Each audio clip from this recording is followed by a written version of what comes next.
The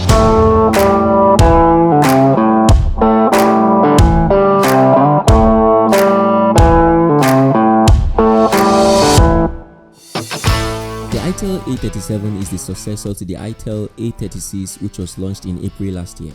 Like its predecessor, it's not a 4G smartphone and so supports only 2G and 3G networks. It features very low numbers like 1GB of RAM, 16GB of storage memory, 3020 mAh battery, Android 10 Go, and a 32nm processor. The specs are really down, right? But while the numbers and metrics are really down, the Itel A37 has every important thing going on for it well.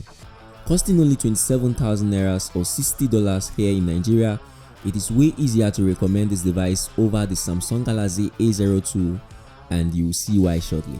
What's up guys, it's Victor here again. I have timestamps as a table of contents to this Itel A37 unboxing and review video in the description box below so you can get to where you want to be quickly informed about quickly. Please subscribe to the channel if you are not, and also ring the bell so that you'll be notified the next time and every other time I post a new video like this one.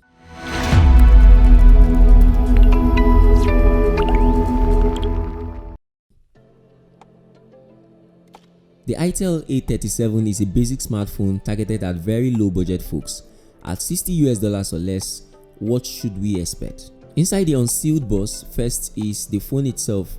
Probing further into the box, we have a hard plastic case. The Samsung A02 didn't come with any case, remember. Then there is a 5W charger brick, a micro USB cable, and an earpiece. This color is called gradation green and I love how it looks. I also love how the phone feels in hand. It's so comfortable to hold because of the curved and rounded edges around it. The Itel A37 has a plastic body and screams budget once you touch it, and it's fine for $60. On the top edge of the device is a 3.5mm headphone jack. On the bottom is a microphone and a micro USB port. On the right is the volume rockers and power button. On the left is nothing. The back of the device features a 5MP camera, an LED flash, and a loudspeaker. The back cover is removable, and when removed you can access the SIM card and memory card slots. The battery is also removable. There is no fingerprint sensor here, but you get a face unlocking system that isn't so secure but works well for the most part under ideal light and suffers under low light. Again, the Samsung A02 doesn't have face unlock. Up front is a U-shaped notch in a 5.7 inches 720 by 1520 pixel resolution screen. The bezels around the screen are intrusive except the bottom bezel that takes it 3 steps further. The bottom bezel is 3 times bigger than the other sides of the display. The corners of the display are nicely rounded and they complement the rounded edges of the phone. The display quality is surprisingly decent, not like the washed out and pixelated displays we usually get from very cheap Itel devices like this one. Now the pixels are tighter, colors are vibrant with nice contrast, and unless you are nitpicking, you won't spot out individual pixels that made up the display. The display is fantastic and your grandmother will love it.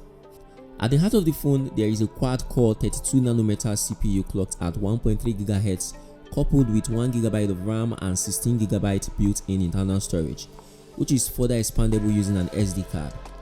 Performance is what you would truly expect from a sub $60 device. Apps take a moment to open, scrolling is jagged and frustrating, app retention is poor, and overall system navigation is very laggy. You probably want to stay away from this device if you easily get confused and frustrated.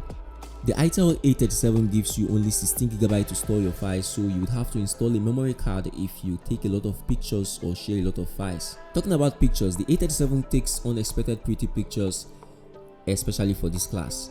On the right is a 5MP shooter and on the front is a 2MP shooter. The rear camera takes decent pictures under good light. Pictures come out very colorful and bright but not sharp when you look.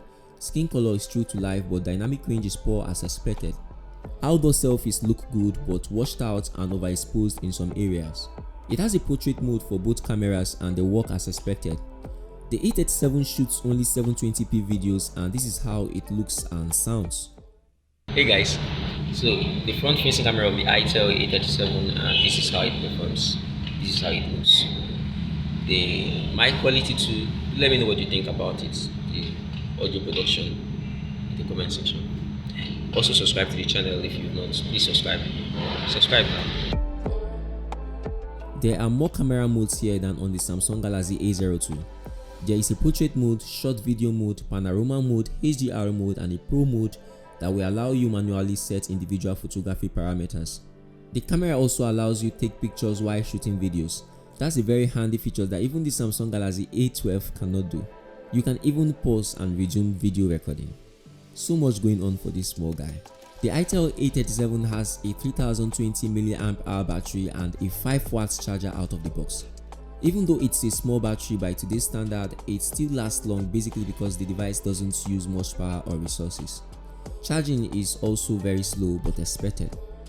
The Itel A37 runs on Android 10 Go edition with a skin that looks so much like SOS, unless it is actually SOS. The software is clean. Android Go ensures that all the essential apps and features of a low power and budget phone like this one runs smoothly. You also get all the bloat you find on Infinix devices. Even though it's a low power budget phone, the A37 is packed with a lot of features like one-handed mode, eye care, screenshot, dark mode, and a gesture navigation mode that I would probably never use after now. The loudspeaker performs decently fine for this class. The placement though is bad. Sound will be easily muffled or blocked when you place the phone on a flat surface. For me, I think this device is a great deal for 27,000 naira or $60. You get a very decent screen, a comfortable build, a software with most of the features you would need on a smartphone. The Samsung Galaxy A02, which I have closely compared this device with throughout this review as you may have noticed, cost 43,000 naira for that base model with 2GB of RAM and 32GB of ROM. Regrettably has a similar performance with the A37. Truly, the A37 is a very limited package in terms of performance and camera.